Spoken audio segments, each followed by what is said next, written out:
Hi, I'm with Leslie Wish of McLean Mortgage. Thank you, Leslie, for coming to answer some questions. Sure, thanks for having me.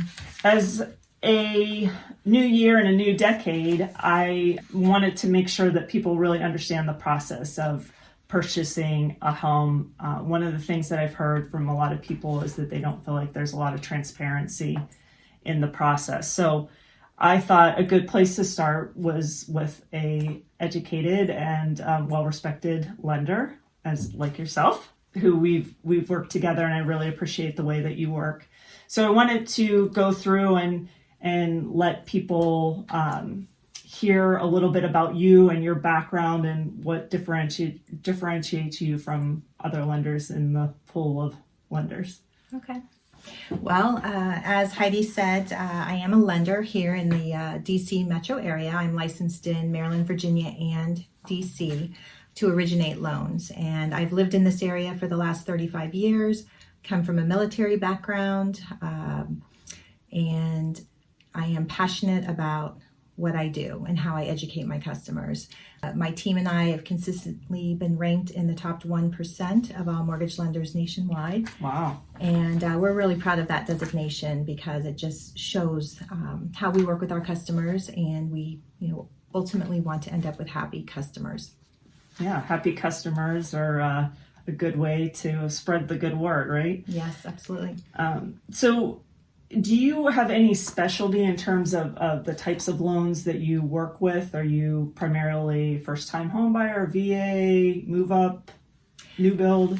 Well, being in the industry as long as I've been in the industry, I pretty much do the whole gamut. But basically conventional VA loans, FHA loans, jumbo loans. And through those, you have your first-time home buyers, you have your move-up buyers, and just depending on what is right for somebody's individual situation is the type of loan that we typically would recommend. Okay. And if you're a move-up buyer, sometimes it's important to be able to carry two mortgages, and so we work on which type of loan that works for and how to best position you in that type of a situation. Right. So your particular mortgage company has a variety of types of products of loans. Is that different? Is that different from other lenders, or is that typical? It's pretty typical. Most lenders have a large variety of loans to offer their customers. Lenders in general are pretty much the same in terms of their programs and also their interest rates. I know that's always a big question. Big topic, but, yeah. In general, interest rates across the board are pretty competitive with lenders. A lot of times the interest rates that you would see flashing up, when you're searching online or so forth, those are generally teaser rates for people putting, a large down payment, maybe 25% down. They have an 800 credit score and they might be buying a single family home. Right. Sometimes the small print is you're paying points to get those low rates. But when you start talking to different lenders, you'll find out that most of the time the rates are very competitive and right within the same range. Right. I want to get to points and some of the things that you just mentioned, but in terms of, so you've lived in the area for 35 years, are you originally from this area, or? For the most part, I finished high school here. Right. But because I was in a military family, we moved around every 2 years when I was younger. So you know what it's like to move. Yes, and I understand the military buyers as well. So, right. And the military life, so. Yes. And you mentioned that you work with a team, that your team was ranked in the top 1%. Mm-hmm. Tell me about that. What does that mean exactly? So most of the time, lenders nowadays, we have teams that help us. There's so much in the mortgage process that needs to happen behind the scenes that people don't realize that it's impossible really for one person to be able to do that efficiently and well. Right. So I have a team. We've been together for the most part for 8 years, which is really important. So we don't really miss a beat. Right. We know exactly who does what, and we each have our role within the team. So for instance, I work with my loan partner on the front end. We talk with customers when they call in. We structure the loans. We go over the payments, the closing costs, everything like that to educate them on the front end. And then once the loan becomes official, when somebody has a contract, that gets passed on to our processing team. We have a loan processor who puts the loans together for the underwriter. We have a production manager who ensures that all the timelines in the contract are being met, and they also communicate with the buyers.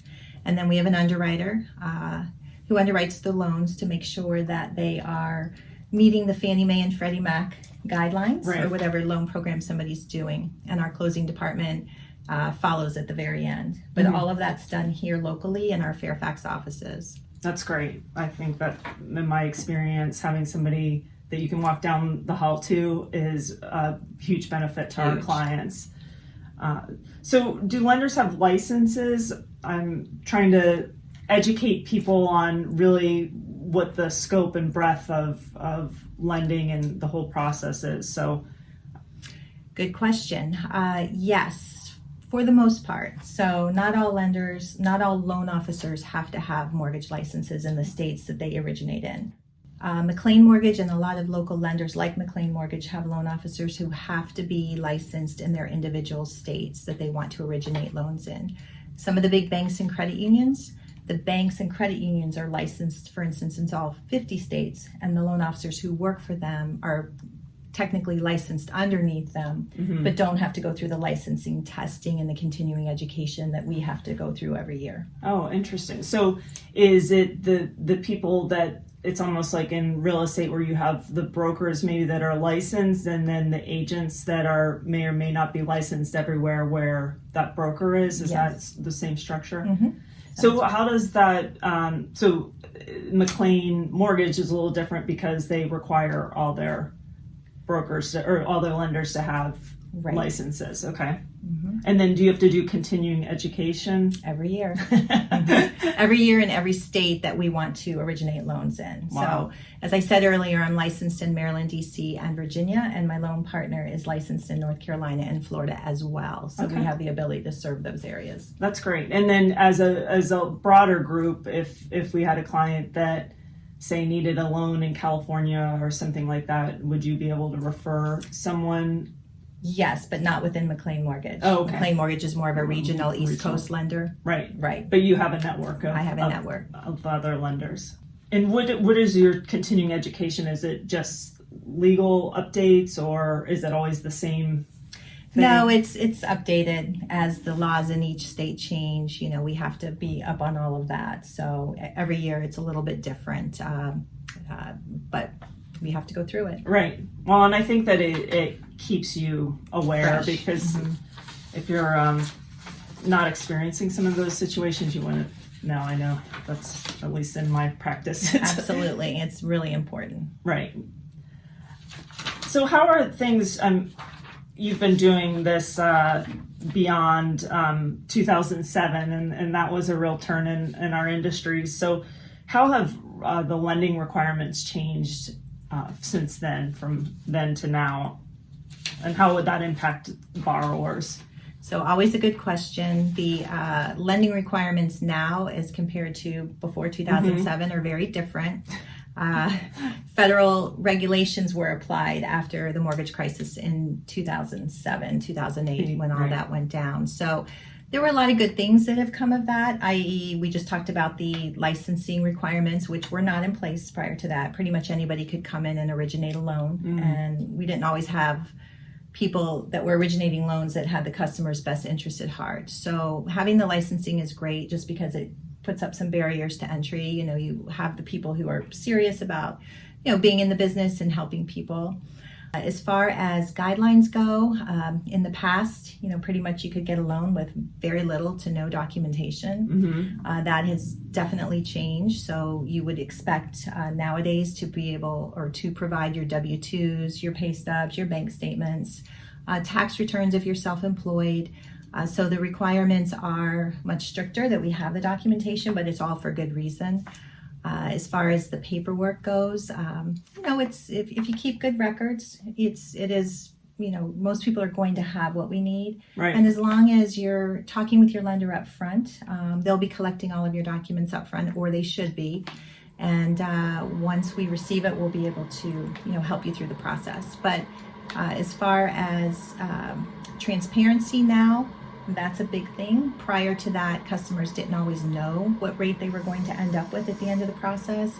They didn't always, sometimes they were surprised by fees. Yes. Nowadays, with the disclosures that are federally mandated in the process, That rarely happens. In other words, lenders have to disclose everything to you right up front when you lock in an interest rate, and your fees cannot change from the lender, Right. and that will stay put all the way through your closing. And you'll have disclosures being given to you throughout the process anytime a change is being made in the loan. So that's a good thing. So how do they, so with the transparency of fees and things, what happens if the fee does change? So anytime something might change, and typically it would be considered a change of circumstance, something big that would happen where all parties would have to be alerted to that. So the buyer, it won't just fall in the buyer's lap, for instance. Right. The lender will have to tell you about it, then they'll have to send you paperwork to sign. So you'll be well informed throughout the process if that were to happen. Right. I can remember pre-2007 where literally we were sitting at the table and the lender called me to tell me that the client's loan had changed. And I was like, yeah, that's a you conversation, not a me conversation. That was awful. That was like the beginning of the end. Never pleasant. Nowadays, along with the changes that have occurred since 2008, the closing disclosure has to be given to the buyer 3 days before closing with the numbers on it, so that there are no surprises like that any longer, or there shouldn't be. Yeah, no, I think that's a good change. So how long does it take you to get your license? Is it just like a course? I know with real estate, you can do a 2-week course, you can do a 6-month. I mean, it just all depends. Yeah, I mean, it's pretty difficult. The original licensing test, I mean, it took about a month to study for, and it was done in a testing center. You were fingerprinted and background checked, which we didn't used to have to be. Right. And it wasn't easy, but I always tell everybody, who's getting into the business, if you take the test seriously, you'll do fine. Yeah. You just have to study for it, and it creates a lot of knowledge that people need to have before they get into the industry. Yeah. Good. Do you think things are better or worse with the new regulations, since you've kind of been? I think overall for the customer, they're better. For mortgage lenders, it's a much more difficult process, a lot more to do throughout the loan process. And that is why you need lenders who know what they're doing and pretty much just do mortgages. Right. Because we're specialized. We know how to get the loans through the system. And it's really important. Otherwise, the customer is going to feel nitpicked. They're going to feel like they're intimidated, that they just went through a horrible process. And honestly, it should never feel like that. Right. It should be an exciting time, right? Yes. And I think with good communication, like you always keep our clients really well informed. I think that's always helpful. And collecting all the documentation up front is always a great way to start the process. So in terms of starting the process, anything that clients, like what would be your top 3 recommendations for what to do before contacting a lender? So when you start thinking about wanting to purchase a home, whether it's 6 months out, 3 months out, whatever it might be, I always tell everybody, don't make any assumptions. Don't think, oh my gosh, I have to pay off all my debt before I can contact the lender, because sometimes that has unintended consequences. It can actually hurt you rather than help you. Right. So that's a real big one. A lot of times people make assumptions that they have to have a 20% down payment, and that is a myth. You can have as little as a 0 to 3% down payment depending on the type of loan that we are offering you. So the big takeaway of that is that you want to contact the lender right up front. Be very upfront and transparent with everything about your finances. We're all on the same team. I think sometimes that's important to... It is. Yeah. It's not like if you tell the lender something, they're going to say, oh, sorry, you're not qualified. Right. It's really about helping you to get in position and educating you to figure out how to make it possible for you to buy and you be comfortable with it. Right. So you should think a little bit about your budget ahead of time. Yes. What you think your comfortable mortgage payment would be. And then it will be our job to talk together and decide if that's something that you can achieve at a price point in the area in which you're going to be looking to buy a home. Right.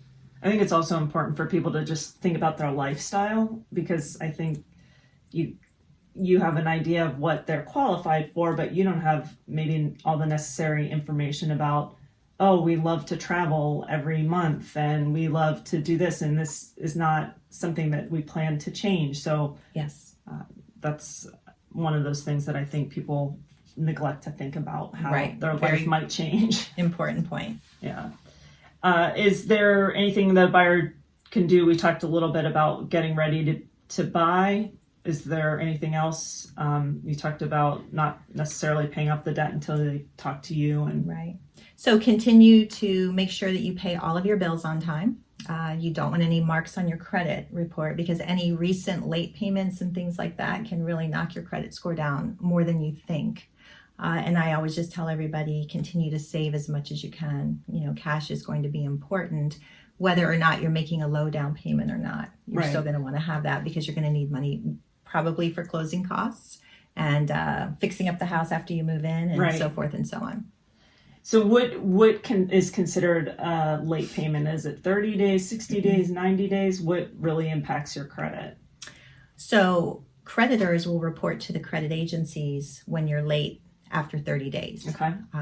Once you have a 30-day late payment, even on a credit card, even on a store credit card that you might not think is significant, right, it can drop your score 75 to 100 points. Wow.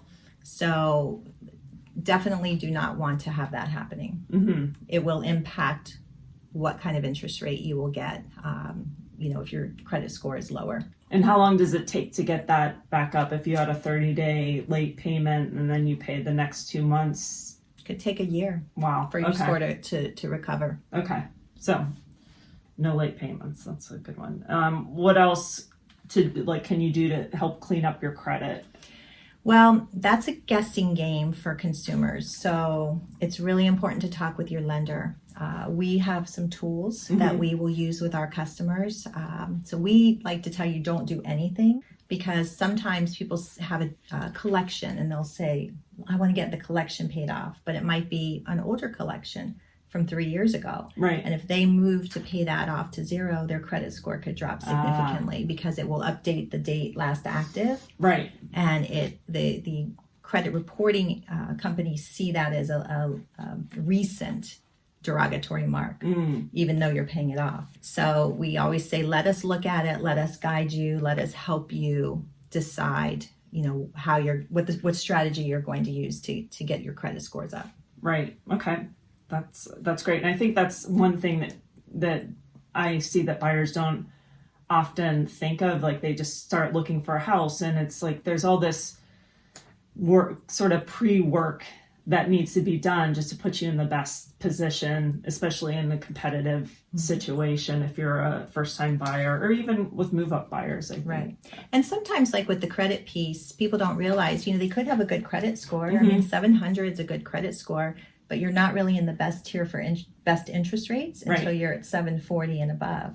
So sometimes there's very little changes that we can recommend that you do to get that score up, 20 points, 40 points maybe, that can really make a difference in the interest rate that you ultimately get. Right. And if you do this far enough in advance, then you can reap the benefits. You have time. Right. Do you suggest that buyers have a certain amount saved? I mean, we kind of talked a little bit about this, that there's not really a certain amount per se. So much of it depends on the loan program. Some programs require that you have a little bit of money left over, some don't. But I've never really talked to anybody who wants to be stripped of everything that they have saved. So we try and be cognizant of that. But I would say just if you can save at least 3% of a sales price amount for a down payment and have that in, that's a great start. Right, right. And even in this area where it's a little bit more expensive, I mean, do you see that most first-time home buyers have that more than 3%, or is 3% like 3 to 5% is what most have. Okay. And some people have even asked, well, maybe I should wait until I save, 20%, 10%, Right. 15%. And the way I respond to that, and you would know this probably very well, Heidi, is, with home prices rising the way they are, it's almost impossible to keep up, Right. with, if you had to wait and then home prices are that much more higher in Yeah. a year from now and you finally got your money, your buying power may not be there even. Right. So a lot of times there's ways we can structure the loans. And a lot of times, when people put money down, what they don't realize, and this is always really helpful to people, is for every $10,000 you put down in addition, to what you think you might want to, it's going to save you really only $50 a month in your monthly payment in general. Right. So that's a lot to get to save $10,000 to save 50. And a lot of the customers that we work with have really good incomes. They can, take a little bit of a higher payment, Right. because there are some tax benefits that go along with that. But a lot of times it's much harder for them to save that additional amount. Right. And what for the move up buyers? I often get the question, like, do we sell first? Do we wait? And depending on different people and their different levels of risk, I think it changes for people. But what programs do you have for move up buyers, and how do you approach that? Well, the main thing for move-up buyers when they're trying to decide whether they want to sell first is, a lot of times the big question is, can we keep our current home while we look for another home? Right. Because the inventory being so low, everybody's scared. What if I sell my home very quickly and then don't have a place to go, and they really don't want to have to move their family twice? Right. So one of the biggest things that we'll do right up front is figure out if somebody is qualified to carry both mortgages. And what I do is find out what mortgage they ultimately want to end up with. Right. And then we kind of work backward from there to decide whether we need to set them up with a home equity line of credit to pull the money out for down payment up front, or if they have some liquid funds they can use and then use the equity once they sell their home to pay their mortgage down. There's a lot of different things we can do to get them set up, but the main thing is, will they qualify carrying both house payments? And a lot of times people are surprised that they will. Right. And, the goal is hopefully not to carry that two house payments for very long. But again, in our area, if your home's priced right, Yeah. hopefully that it won't take too long to move your Right. existing home. Right. Do you provide recommendations or suggestions to get in the best position to buy? Yes. So those are the things that we talk about all up front. So we want everybody to be educated and understand exactly what their strategy is before they step forward to make an offer. Right. Because the more information somebody has, the more comfortable and less stressed they're going to feel. Right. And then they'll feel confident to step forward and put that offer in. Right. And especially in situations where you've had this conversation outside, like you said, a stressful situation, if there's some sort of competitive situation, then you already know in sort of a vacuum, like what you're willing to spend or what you feel comfortable going up to. And then that your team of agent and lender can strategize to put you in the best position. And I always say it's so important to have a good realtor lender team that communicate well together. Right. Because as the buyer, you need your realtor advocating on your behalf, talking to the lender, all three of us talking to figure out how you're going to structure that offer. And especially a lot of times these deals are done at night and on the weekends. And so people have to understand that, they need to be working with a lender who their realtor can get in touch with.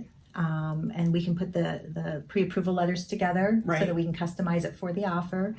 And be doing it quickly, because a lot of times these things happen within a couple hours. And if your offer's not in, like if you have to wait if this is happening on a Saturday and you would have to wait till Monday to get your offer in, you would most likely lose out on that house. Right.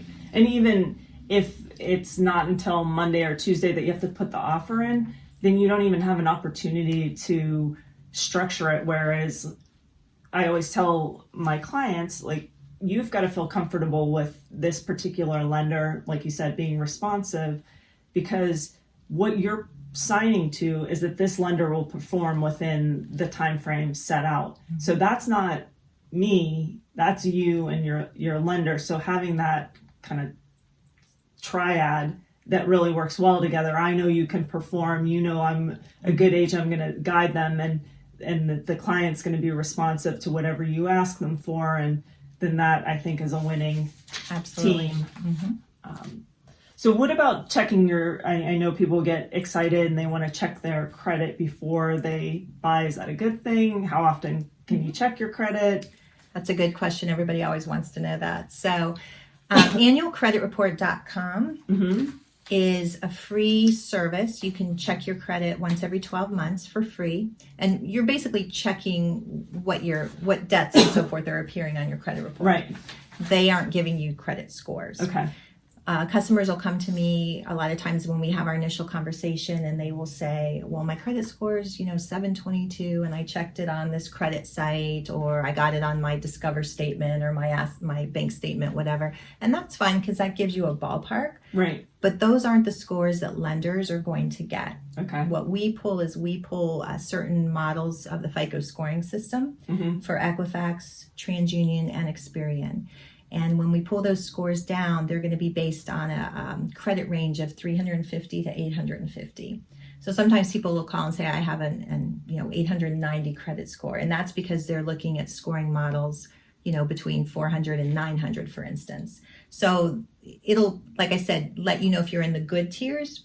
But that's why a lot of times when a lender pulls your score will be different. Right. It could be higher. A lot of times it's lower, but it's not because the lender pulled your credit and now you have a lower score. That's not usually the case. Right. So it's good to have an idea what it is, but just know that the lender's going to pull the scores that we're going to use. And we have to have those scores in order to do a pre-approval letter. We cannot do it just based on somebody's, Credit Karma or one of those other services that they're pulling from. Right. What is there, the way that it's pulled through those different entities? Is it just that they have different structures, or what's the difference between the three? So each of them have their own model. Yes, they each have their own model. And the scores generally are very similar. But every once in a while, you might have a creditor, maybe a collection agency reporting to TransUnion, but not to Equifax and Experian. Okay. So you might have a low score with TransUnion, for instance, and not the other two. Right. So that could be the difference because they just have different information. Right.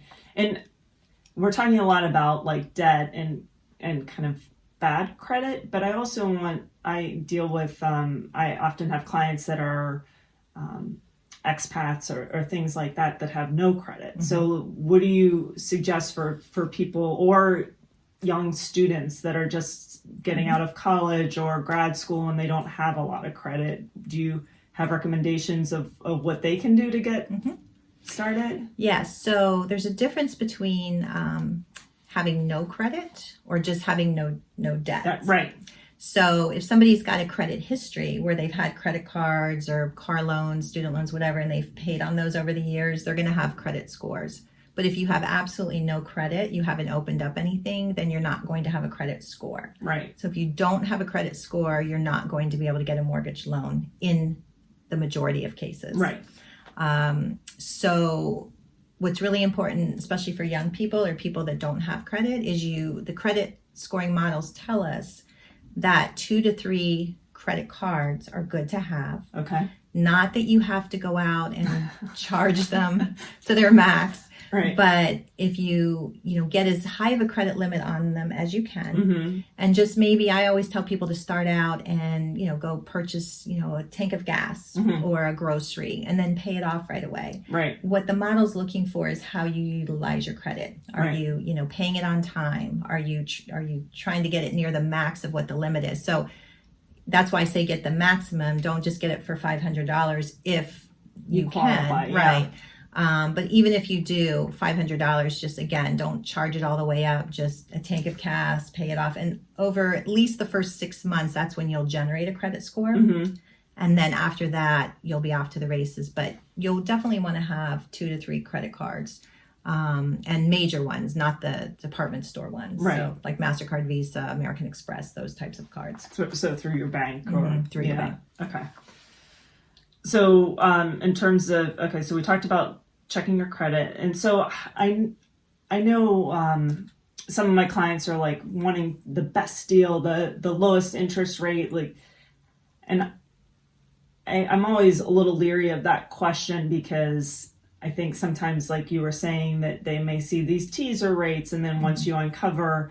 So how do you know that you're getting the best deal?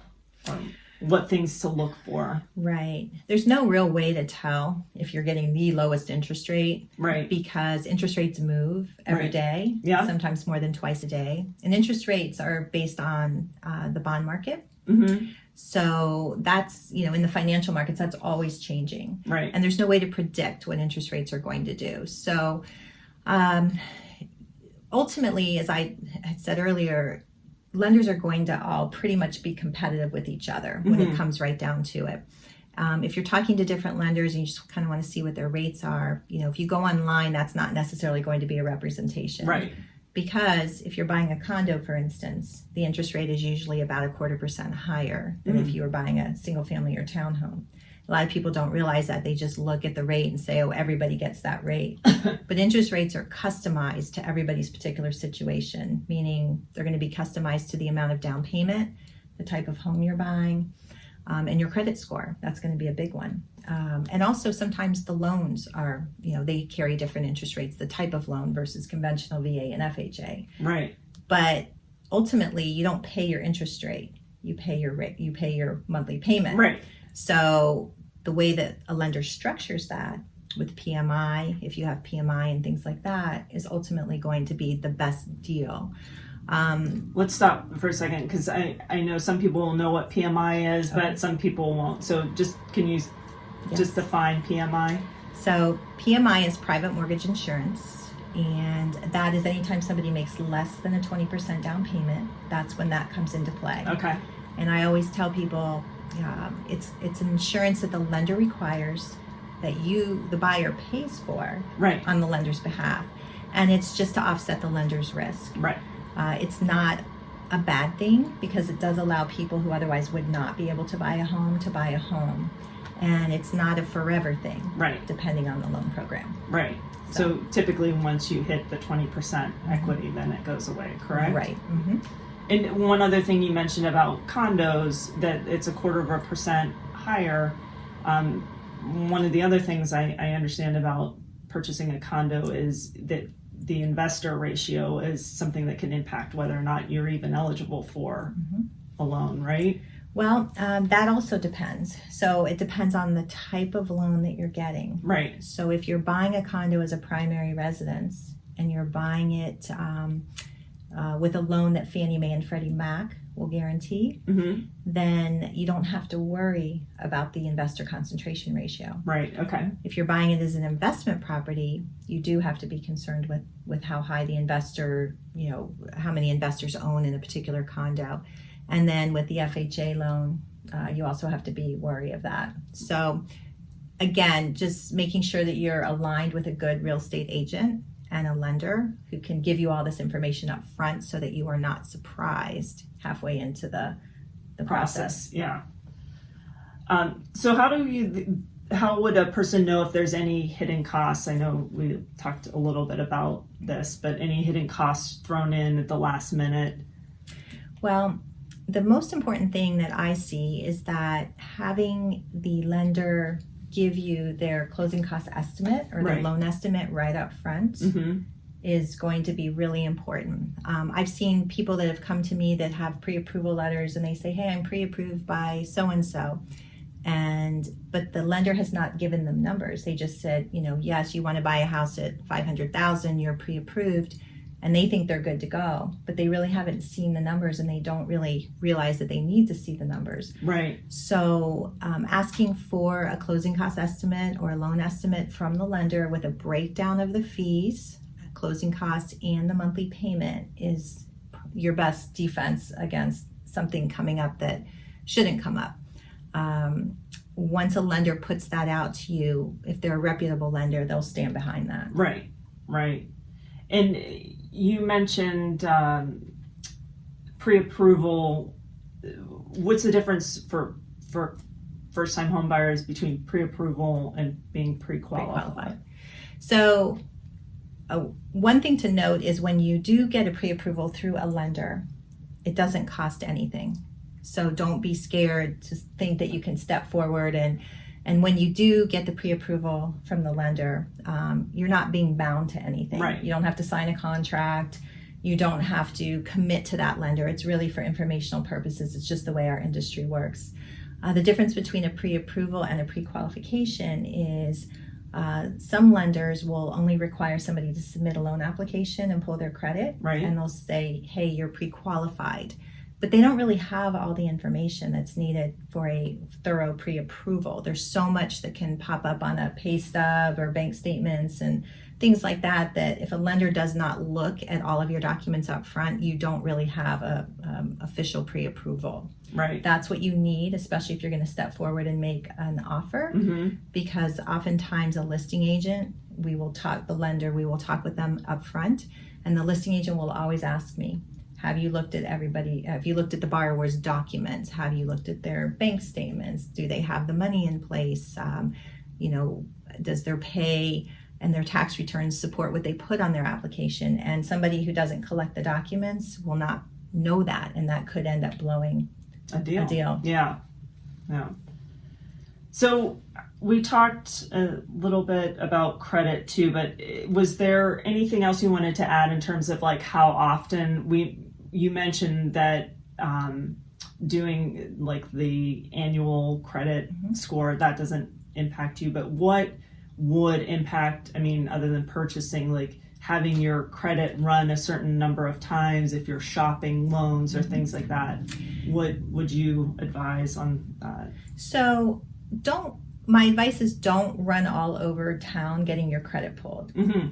But when you decide you're going to get a loan, and if you want to talk to a couple of lenders, probably no more than 2 or 3, you really don't need to. Lenders are not that different. Right. Ultimately, it's just when you should make a choice on your lender based on who you feel most comfortable working with and who you think will work in your best interest. Because again, the loan programs and the rates and so forth are going to be very similar. Right. So, and if they're not, you can come back and say, like, if you really like to work with Leslie, but you found a better rate, you come back and say, Leslie, can you show me what the difference is, or can you match this, right? Absolutely. And sometimes it's just the day. Right. Sometimes somebody says, hey, they looked at a rate on a Thursday and on Monday, the rate's going to be different. So absolutely, that's really important. But where were we? Credit, sorry. Oh, so which part? This multiple times you said don't keep. Yeah. Yes. So what I would recommend is having your credit pulled within 14 days. Okay. So if you're shopping mortgages, the first 14 days, the credit experts tell us that should not change your credit score. And in my experience, that has been true. Right. Once you get outside of the 14 days, the credit system starts to think that now you're looking for a second loan. Right. So it starts to hit you. You get a hard credit hit a second time. Okay. So the first credit hit generally will only affect somebody's credit score 3 to 7 points. Okay. And the better your credit score is, the less impact the inquiry will have. Okay. So that's always something that people are worried about. If you're shopping for a mortgage and a car loan at the same time, and the car company runs it, that's going to be a second inquiry hit because it's a different genre, a different type of lender. Right. So just be wary of that. You do not want to have a lot of credit inquiries. But as long as you're having lenders run within the first 14 days, you should be okay and it should equate to only 1 credit hit. And when people are shopping these loans and rates and things, when do they actually lock the rate? When are they guaranteed that the rate that they see and you say, oh, this is what the rate is, when does it get locked and that's for certain what your rate will be? True. The rate is locked once you have a ratified contract on a home. Right. So that's the first time you're eligible to lock in an interest rate. Okay. And everybody's always really worried, what if I lock in and the rates go down? Like nobody wants to have the rate go up, but they want to have it go down. With McLean Mortgage, just one little plug here, we do have a program called Rate Flex. Okay. That allows a one-time float down. Once you're locked in, you can float down to a lower rate if the market improves. and then up until the week before you're closing. So you have a window in which you're able to take advantage. And I've had multiple customers be able to take advantage of that over the years, and it's really been nice. Yeah, that's for great. them. So how would somebody start the process with you? Like, what does that process look like? Do they give you a call? Do they fill out an application? Right. So I always like to have a 10 to 15 minute introductory call so that I can learn about that person and their goals for purchasing a home. And then once we have that conversation, I'll usually direct them to my website to fill out an application. It takes 15-20 minutes. You can upload all your docs into a secure portal. Once I receive that, we'll pull credit. I'll review everything. Then I'll come up with some recommendations based on the initial conversation, the types of loans that we might recommend for them.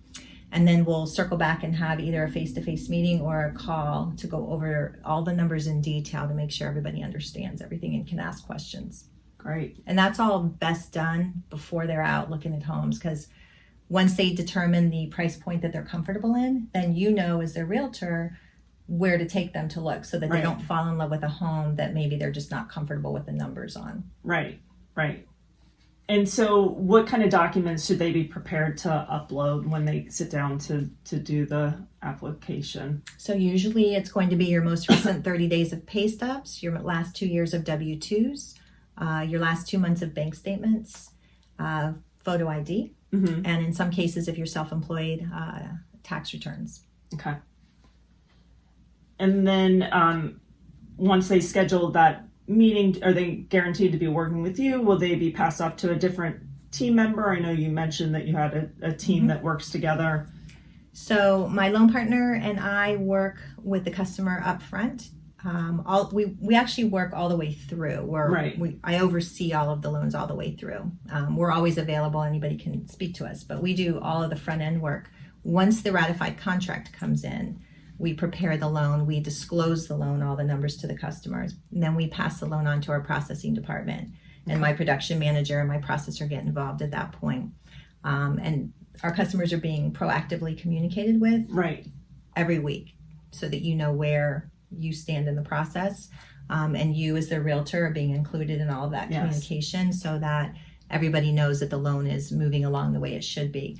So I'm always available for questions. I oversee the loans, but my processor and production manager take over as far as making sure the timelines are being hit, the documents that the underwriter wants are being collected.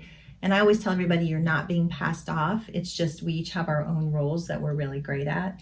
But we're all involved the whole way through the process. Right. So just kind of high level, what does a processor do versus underwriting for people that have never been through this process? The processor pretty much takes the information that the loan officer has put together, all the documents in the loan application and the loan structure, and they take those documents, they package it for the underwriter. They run fraud reports behind the scene to make sure that there's the people that are getting loans are legitimate. They check with the IRS. They check with the Social Security Administration. So they're doing a lot of different background things that lenders are required to do. And once that's all pulled together, then the loan is passed off to our underwriter. And the underwriter is an employee of McLean Mortgage. And they're making sure that the loan officer, myself, has done their job well on the front end and collected what we need, and that the loan conforms to the guidelines. So it either conforms to the Fannie Mae and Freddie Mac guidelines or to the VA or FHA or jumbo loan guidelines. So they're looking at that. And the difference between conforming and jumbo, just for people that...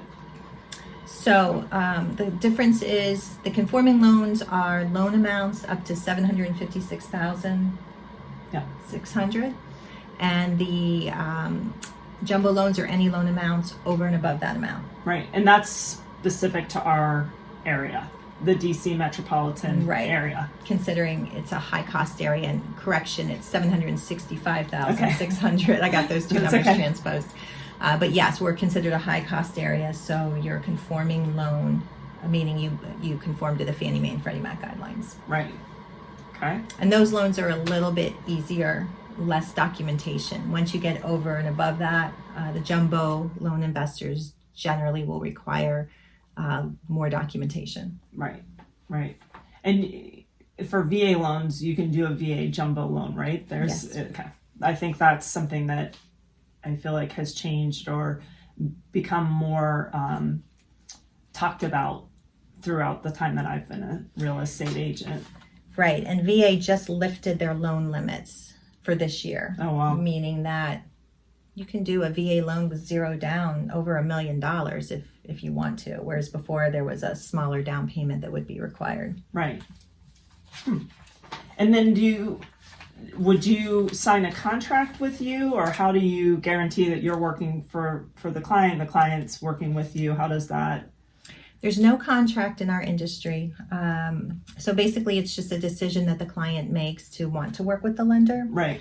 And then it's just, we just move forward in good faith, obviously, right. Both parties.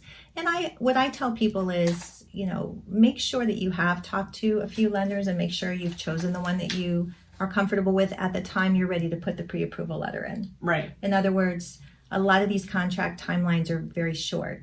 Right. So you want whatever letter you would tell Heidi to go in with, whatever lender. The seller and the listing agent are going to be making a decision partly based on who the lender is, right.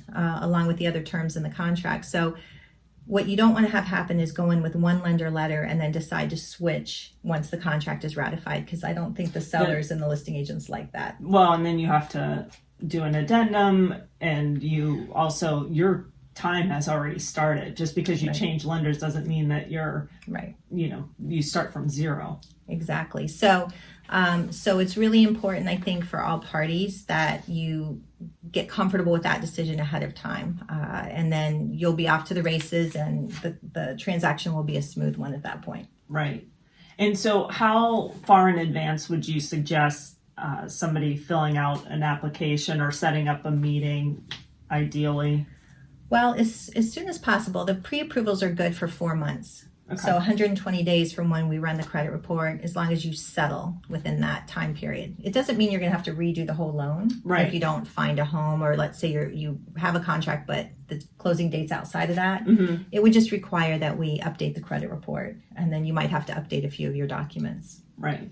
So that's always good to know ahead of time too, because I think when people get asked for that, they're like, oh, well, I thought we were all done, right? But yeah, if you know that. And then if you're purchasing with someone else, a friend or a spouse or a child, do you both have to fill out an application? You do. Okay. But not everyone has to be on the loan, right? No. So it just depends on whose ever income is going to be used for qualifying and credit score, or is usually who you want on the loan. Right. Even if you don't need a spouse's income on the loan, a lot of times if you're married, for instance, you want to both be on the loan, or even if you're just living together, you'd want to both be on the loan. It just means you're jointly obligated on the loan. Right.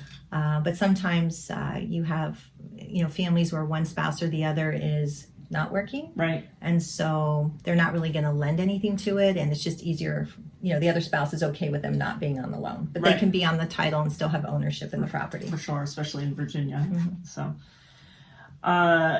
how long does it take to get pre-approved? Well, we would like 24 to 48 business hours. So that's why we like you to do it ahead of time, so that if you do end up seeing something on the weekend and you love the house, you're not jumping through hoops on the weekend and hoping that, everybody can kind of come together to get that done for you. It also gives you time to ask the questions and understand the numbers ahead of time. So just get it done ahead of time, and then it's easy. Once you do find a home, we put the letter together, and then we update an estimate for you so you can see the numbers as they would be tailored to that house. Right. And I always suggest to my clients that you have the address and the specific amount that you're offering. I know sometimes people will get these blanket letters when I'm a listing agent. I'm like, oh, they can afford more. That's great. Yeah, because that doesn't help the buyer too much. No. Yeah, exactly. When I'm on the buyer side, I never let them that's put smart. more. Any other disclosures for the pre-approval that people have to sign or that you provide? No. What if somebody loses their job or their financial situation changes? How does that impact? That can obviously impact the loan greatly. We base whether somebody's qualified to buy a particular home on you know, Their them current being status. them being able to have income, and we're assuming, you know, based on their job that they're going to have that income for 3 years Right. at least. Situations change, obviously people change jobs, but that's what we have to base on. So if all of a sudden the income goes away and it was the only income we were using to qualify you, you don't have a way to make the mortgage payment. So you definitely need to tell us when anything changes. Even if we've pre-approved you and in the meantime you've decided you're going to get another job, Right. we need to know. And think of your lender and your realtor as, you know, we're working together with you to help you get a loan. So we're going to find out, the lender, we're going to find out anything. Right. So better to tell us up front, then we can usually come up with a way to work with it. And also if something changes and you're still within the contingency dates on your contract, I mean, you know, depending on how that contract is written, you're going to want to tell us in case, you know, you need to get out of the contract if you don't have your job anymore and the lender can't give you a loan. If there are two incomes and somebody loses a job, then it may not impact the loan at all. Right. So if you're deciding that, you know, you want to buy a car or put together some debt that wasn't on the original credit report, we need to know that too. So ultimately, what I would leave with is just tell your lender everything right up front. Do it as early as you can, you know, when you know you want to buy a home, and it'll just make for a nice process and a process that's not intimidating, which is really important. Right. Well, I always say if you have bad news, get it out. It doesn't get better, right? No. When you hold it in. So what are your words of wisdom? I know that you've talked a little bit about that, but just as a recap, is there, you know, anything that can go sideways or that you see goes sideways with the loan process that can be mitigated by? I think going back to, again, as long as you are transparent up front and you've provided all of your documents up front, that's important. Funds, a lot of times this is where people run into problems, or where a loan could go sideways. Right. When we have to document the funds that are available for closing costs, sometimes what happens is people don't give us all of their bank statements. We don't necessarily always need every bank statement, Right. but we do need the bank statements that you are going to be using for down payment and closing costs. And if we see any large deposits coming in, things of that nature, and that's why, again, it's important for us to have this up front and not when the underwriter finally gets the file. We are going to ask where those large deposits came from. Right. And they're usually large amounts. They're percentages of your income, so there's no real set amount, but let's just say $5,000 or $10,000 coming into an account. So we're more concerned with deposits coming in. We're going to ask you, where did that money come from? And I've had people say, well, you know, I had it saved in my house, Right. in my safe. That's not an acceptable source. That's where a loan might go sideways. Sometimes people are bringing money in from overseas. Right. We have to be able to document an overseas account and show the paper trail of the money coming in. Right. Sometimes people are getting gifts. All of a sudden we'll see $25,000 land in an account that maybe wasn't on the account statement somebody provided us at pre-approval, but then when we needed to get an updated statement, it's there. And we'll say, you know, they'll say, oh, that was a gift from my grandmother. Well, there's certain documents that have to be filled out if there's a gift. A gift is okay, but it has to be documented properly. Right. So if the grandmother doesn't have access to computers and things like that, it's going to be a really cumbersome process. Then people will get frustrated. So that's why anything like that coming in will be helpful and will prevent the loan from going sideways if we know about it up front. Right. Right. So it sounds like communication is key, and making sure that you have all your documents in place. Is there anything else that you want to tell potential buyers, or I mean, I can speak to your abilities, and you know, I've had great experience with you, with my clients, so I would highly recommend you. And Thank you. But anything else you want to tell potential buyers, either about yourself or about the market? Yeah, so I would just say this is a really exciting time if you are considering getting into the market. You know, Heidi, as a realtor, will take wonderful care of you and making sure that you're aligned with the right house. I'm very passionate about what I do, and I want to make sure that my people are in the right loan product right from the beginning. Right. That's key. We're not just going to put you in a loan and say, oh, you can just refinance 3 or 4 years down the road. That's not a good strategy. So we want to make sure that we're looking at the loan. I always do this is in context of your whole financial picture, not just like putting the mortgage on an island out there all by itself. It's not going to help you in your long-term financial future. So I'm very, very concerned about that. And, it's one of the differentiating factors I feel. It sets me apart from a lot of the other loan officers in the industry. But we're really excited to help customers and have them end up in the home that they're supposed to end up in. Great. Well, I hope people found this insightful, and I know Leslie has a lot of information on her own website, and we'll give you that information so you can check it out, and feel free to contact me or Leslie when you're looking to buy or sell. Thank you. Thank you.